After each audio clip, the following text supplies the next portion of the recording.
Hello, happy Tuesday. Believe it or not, this is video number 2. The video I recorded yesterday, the camera died halfway, and a part of me was like, upload the first 15 minutes and then just play. Luckily, I still had the audio through my laptop, so I was like, upload the audio right after and just put like a black screen. And I was like, man, that sounds so lazy and so basic. And the point of these weekly vlogs, selfishly, it's for myself. Like, I want in 10, 20, 30, 50 years to be like, damn, that's what I was doing in my 30s. Like, good for you, Glow. Like, what was life really like behind the highlight reel of Instagram and the business and all that kind of stuff? Like, what was the day-to-day, week-to-week really like?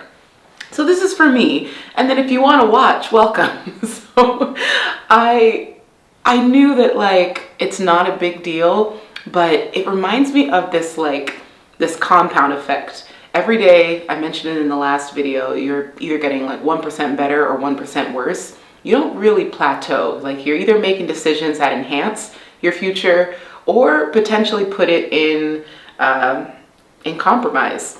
And I told myself, like, yes, consistency is one of the muscles that I wanted to build in coming back to YouTube and just putting this out. But I also, like, I don't want to sacrifice quality in the pursuit of consistency. And so if I put out a video that was just half video and then just half audio with a black screen, I wouldn't feel proud. So I told myself, I mean, it was already late in the day. It was already nighttime here. So it just, by the time I realized it was, so I just, here we are. Sounds like a big old excuse, but it's real. And another thing that I have to figure out is I want these videos obviously to just be straight talking, coffee time, tea time. You take me with you on your morning walk or while you're having your coffee in the morning. But yeah, like I do want to improve the quality of it and not just have it be just this like random tangent and rant. So it leads to my next point of either creating a new series that does have better quality production, because I do love video editing and I have done higher quality productions in the past. And it's easy to be consistent when you're not really doing any post-production. So we'll see what happens, but let's go ahead and get to our normal prompts, what I did, what I learned, and what I felt. So let's start with the fun one. We went to the theater. We watched Dune 2. Dunes 2 or Dune? I don't know. The movie's confused. The series is confusing. Stefan has the whole, I thought I had it here, but he has the actual, he read the book first, and the book is like Harry Potter Goblet of Fire size. Like, it's thick. Yeah, so, but we went to a theater here in Bosnia, and it was like the 4DK, where it's like the chair moves with the movie. You have like all of these machines above you that can blow wind, a little bit of like water droplets, you have flashing lights. So like if you are sensitive to that kind of stuff, do not recommend.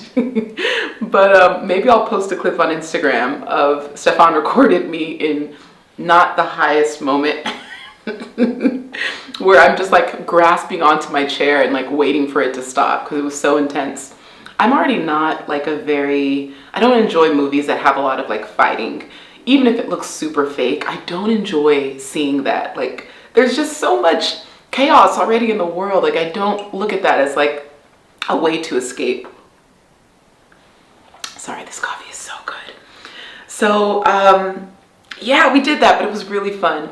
And one of the coolest things that we came away with it, like at the end of the night, we were like, man, it was really cool to just do an everyday thing.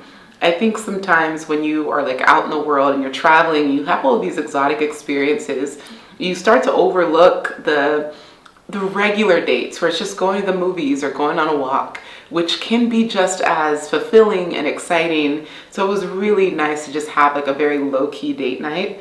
So we did that. Another thing we did, we actually had it just a few hours ago, but we had our coaching call at 1 a.m. for the Life Leap second cohort. And I love that I'm getting to like share the behind the scenes, because I feel like I've never really had any place or had anywhere that I documented how the process was going in real time. And because the company is still in its first year, everything is still fresh and really exciting. But this next group, we have women from 20 continents, 20 countries across, 20 students from 5 continents, and 20 is our capacity. So it feels really, when you think about high school or middle school, like you got individual attention from a teacher when it was like a classroom size of 20 to 25. And then you get to college and you start having like the hall rooms of like 60 to 100 people, and you lose that kind of attention from the professor. So our goal is like to still create that intimacy that you got in grade school, so that this construction. You know, this building, so this is our place in Bosnia. This building, I think, has been standing for at least a few hundred years. I don't know. It was newly renovated when we got it last year. But yeah, sometimes I'm like, when I hear sounds. For context, Stefan did a road trip to Serbia to take care of some paperwork and stuff because we head to Asia next week. So he had to grab some things from his old house. And where was I? Yeah, so we did our call at 1 a.m. because we were trying to figure out a time that could work for all continents. And we sacrificed ourselves and chose, we're gonna work right through it. Hopefully it's not too loud and you're not picking up a ton on it. There's like knocking.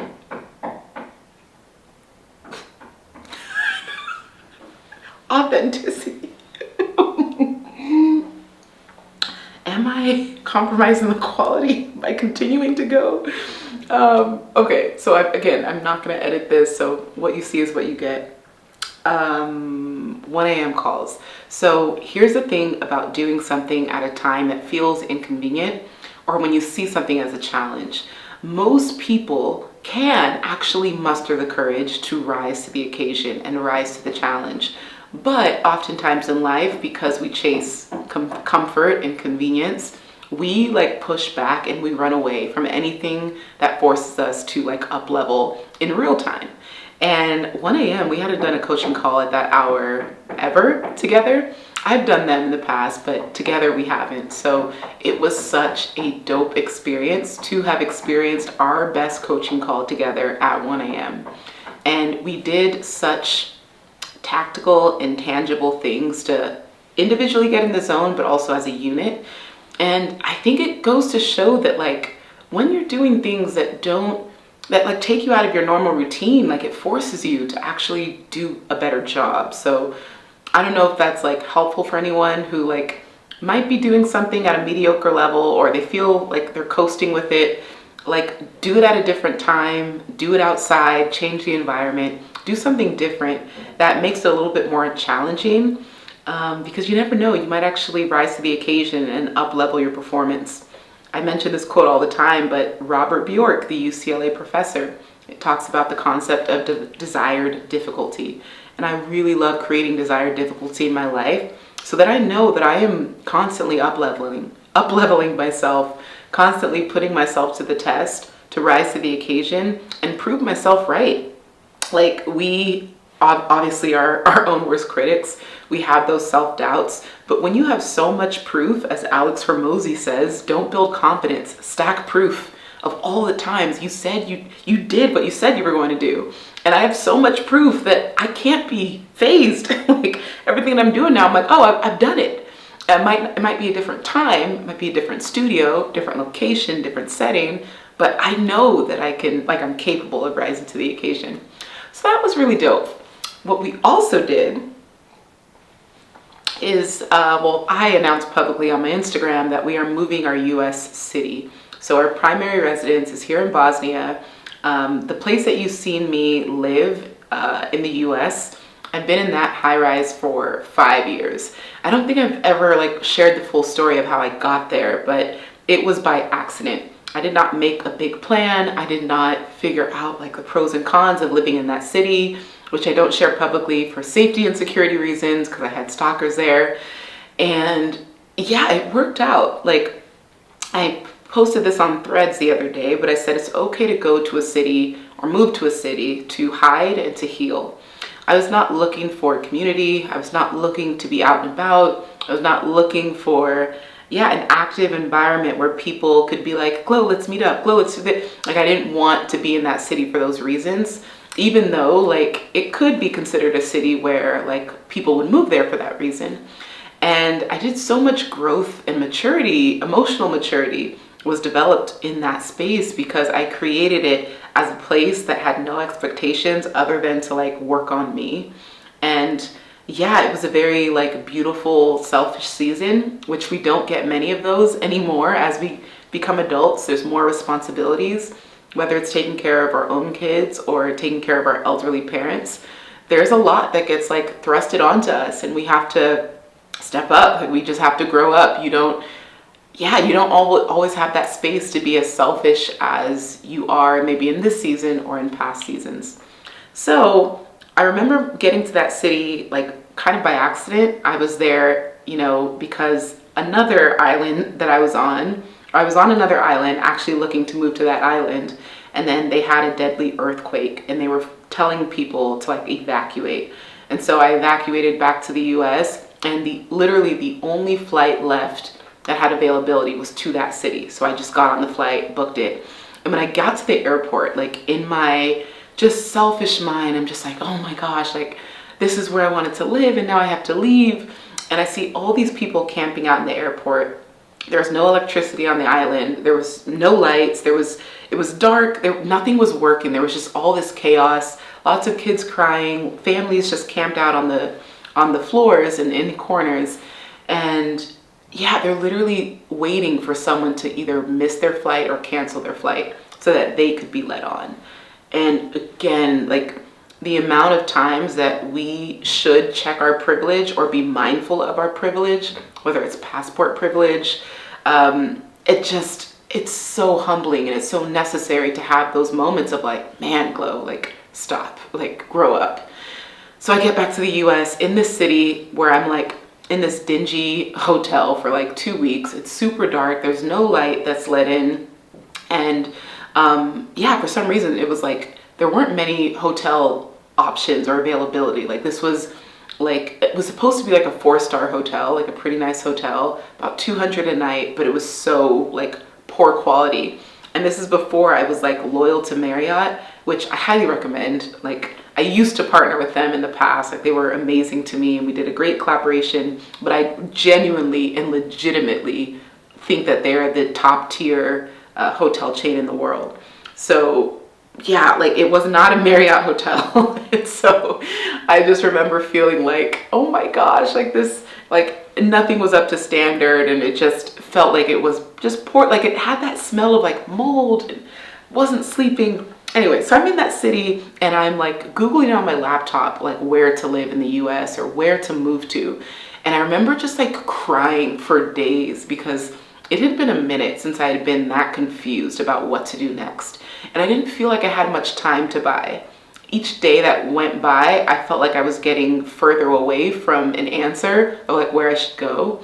And this is a beautiful thing about having a relationship with God or just having faith.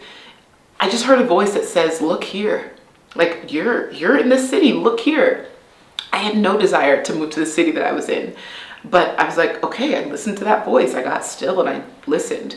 And I think by that next weekend, I found the place and I was like ready to move in. Actually, I applied and before they even gave me approval or keys or anything or a unit number, I had Amazon Prime start shipping couches and shelves. Like I was already ready to furnish. And when I actually did get approved, like I had like probably I don't know, like 60 packages of just like random things: spoons, forks, knives, cups, plates, shelves, chairs, mattress, like everything.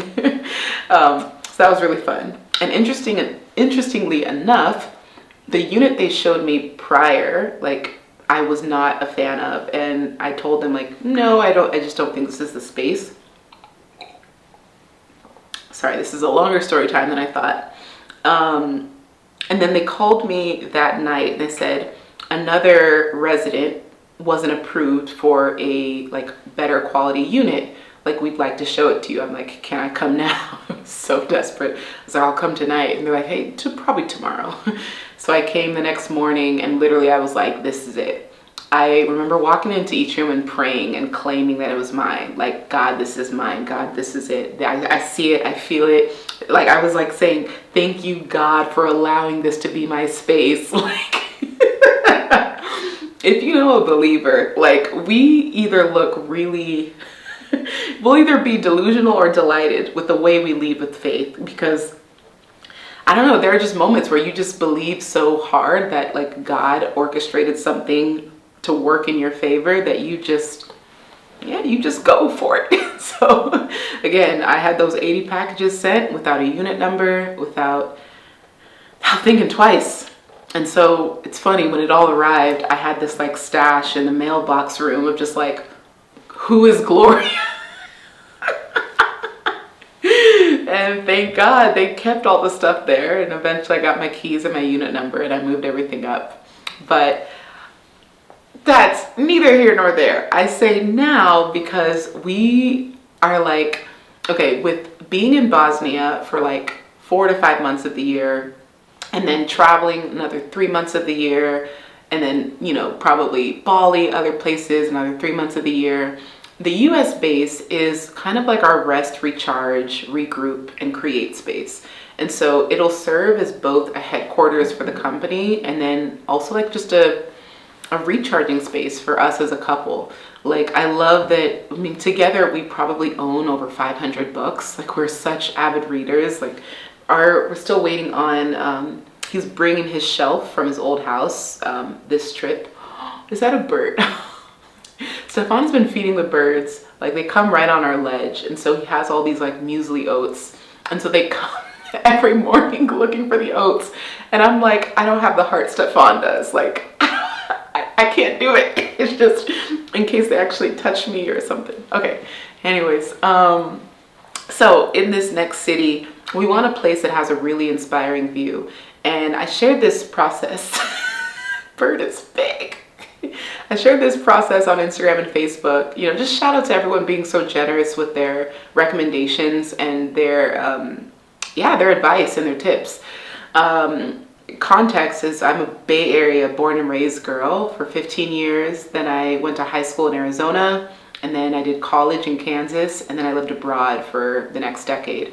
So I've kind of been a little bit of everywhere, and I'm still trying to figure out, like, we want to stay in this space for at least 5 years. So we definitely want to build like roots. We want to build community. We want to have a home church, like the local mom and pop shop. We want to visit like Uncle Joe down the street, you know, and just like, yeah, it's almost like a small town feel with the big city energy. I don't know if that makes sense, but water and like we had a forest view in the last in my last apartment, where it was a nice forest view, which I really appreciated, and a little bit of a mountain view. So we would love nature again. So this time around we want like a lake or an ocean view. So obviously if it's an ocean, that like limits our options to like coastal cities, but if we could do a lake view, like then there's lakes all around the US. So it's been interesting. Like, I don't remember the last time I've been this excited to search for something.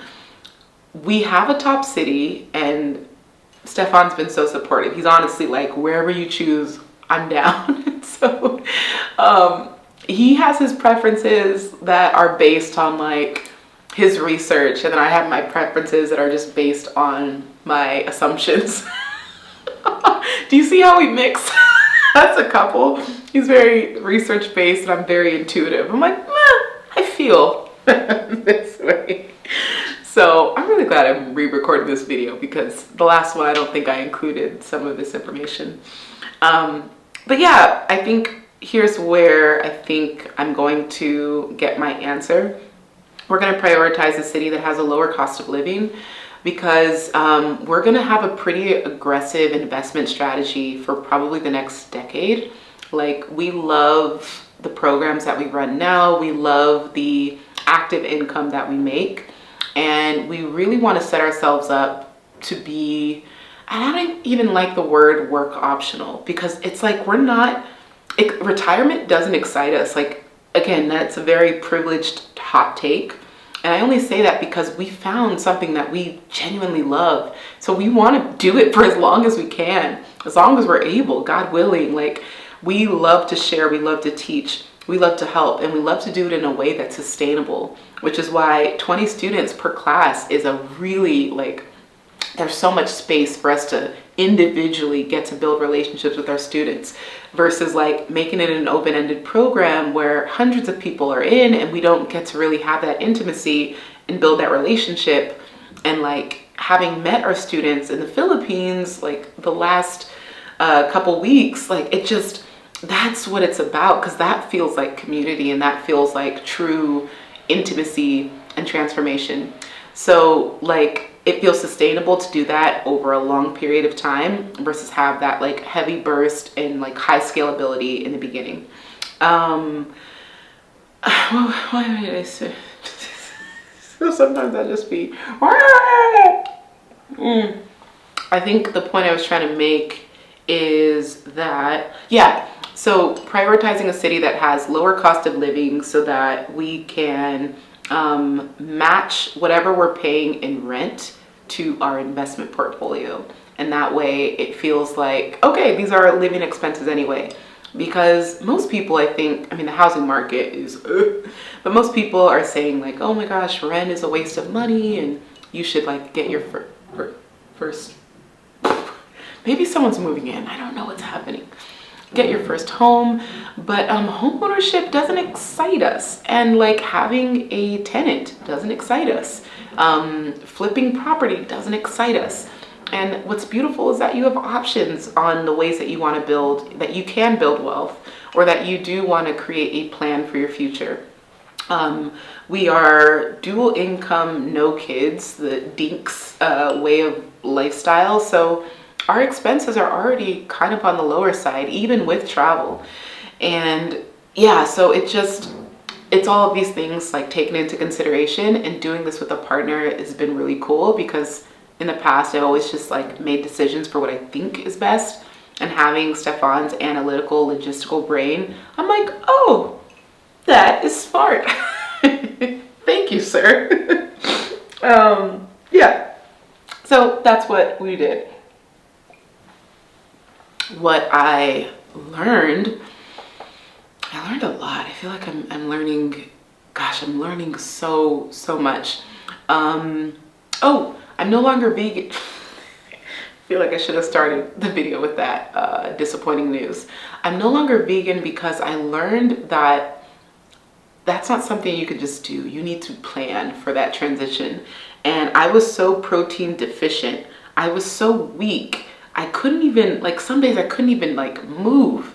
Like, basic things took so much out of me, and like I had no energy, even though I was like supplementing with iron and B12 and my athletic greens. So for anyone else that like wants to try out a vegan lifestyle, like, don't do what I did and just like ignorantly approach it with like, I'll just find the tofu and the beans and the salads, and it'll only sustain you for so long. I realized that because I was essentially only eating salads and greens and fruits, there wasn't always tofu options. And yeah, even when I tried to like supplement eggs on the weekends for protein, yeah, I realized I'm like, those are the days I felt the best. So I have to be mindful. And if you see me looking down, I'm just looking at my phone to make sure that in case the camera cuts off, I can like immediately run and cut it back on. Yeah, like my body type, I think you have to like give your body grace and like a grace period to transition into something different. And I'm a big girl, like I'm a thick girl. So I need protein, and I need to create a better strategy to protein supplement. I got vegan protein shakes and it just wasn't enough. So heading back to Asia, I think we'll have better options, and I'll still kind of do half and half and just intuitively eat. I think following one specific lifestyle for the long term will be interesting. Interestingly enough, interesting. When I turned sober, like it was a very, I'm going on, oh wow. Oh wow. It's almost my 2-year anniversary. Good for me. Okay, that's a content idea. I need to make sure I make a reel about the journey, because turning sober or like just cutting alcohol out of my life cold turkey was one of the easiest things I've done. And I don't say that to like make it seem like a very light thing to do, but I knew where I was at and the healing that I was trying to do and the person I was trying to become needed to be sober. Like sometimes you just see a flash of like your future and you're like, okay, there are two paths, the version of me that continues to drink and the version of me that just cuts it out of my life. Like, who will I admire and respect more? And it was the version of me that didn't drink anymore. And I loved who I became after like turning sober. I loved the discernment, the clarity, and the sleep that I got. Like there was no turning back. After I got that first like 10 to 11 hour slumber, I was like, oh, we out here. This is it. So yeah. I say that to say, like, I think I was approaching veganism the way I approached my sobriety journey, which was like, one day I just decided to not drink. And literally it was because a waiter gave me a mimosa I didn't ask for. And I took a sip and I was like, I don't want this. What am I doing? Like the mimosa like signified me doing something to please someone else. And I'm like, I'm done people pleasing. I'm done drinking. Like, I don't like how I feel anymore. So, yeah, in our bodies, like we have to be honest with how our bodies handle things the older we get. And I mean, I say older, I'm turning 34 in 2 weeks. And yeah, I want to continue to optimize for energy. Yeah. So that's what I learned. What I felt really good. I felt like, so we got a new therapist, not a new one, but we needed one that was virtual, because we have a woman therapist who we go to in person when we're in a certain country. And then we needed a therapist that would accept virtual appointments, which not many do, because you have to like be in a certain country or state based on where they are certified to practice. So yeah, thankfully we got to do this. We've had 2 calls with this person so far, and it's nice to have a guy and a woman therapist, a guy and a girl, a man and a woman therapist, because they can speak to us in individual, but like different and unique ways. And I feel like we had a lot of breakthrough with this, with our new therapist. And I recommend couples therapy or couples counseling for any relationship, every relationship, dating, engaged, married. Like, don't approach things that are important to you with like a nonchalant attitude. You are not perfect. And I think our pride makes us feel like, well, we got it. But anything that I care about, I get help. And I really like my relationship, I think, is maybe the thing that I'm second most proud of, my relationship with Stefan. First is probably like my relationship with myself and with God, and then Stefan. So it's like, yeah, I care deeply about it, so I'm not going to approach it with like a nonchalant attitude. So yeah, that's what, yeah, so I felt really clear, I felt really secure, I felt really safe. That was really fun. So yeah, okay, it's approaching 30 minutes, so I think it probably is going to cut off just by default. So thank y'all for sitting with me for half an hour. Hoping to create a couple more series on this channel. We are launching the Life Leap podcast, which is going to speak more towards entrepreneurship, time, location, and financial freedom. And yeah, let me know, do I start another channel for that? For those of you that are like avid YouTubers, should I start another channel or just make it another series under this channel? I don't know. And then I'm probably going to have more like sit down solo talks of just like this, but more produced. So I'm looking forward to that. Okay. And I think I'm going to naturally let it cut off in 14 seconds. So thank you for joining.